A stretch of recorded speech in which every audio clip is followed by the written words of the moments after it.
Meet Snoopy, the cartoon dog.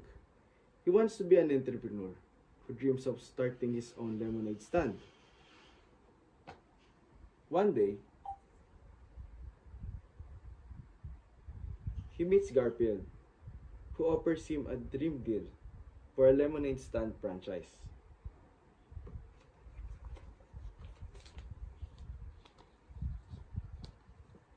And he gives Snoopy the contract.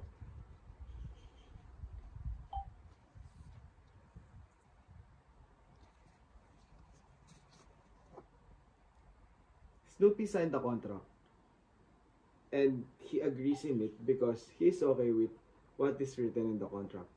But something unexpected happened.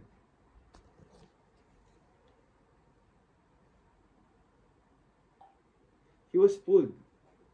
The Garfield is proud. Snoopy is devastated and feel trapped. Can he find a way to get out of this? Effective contract and starting his lemonade stand on its own terms?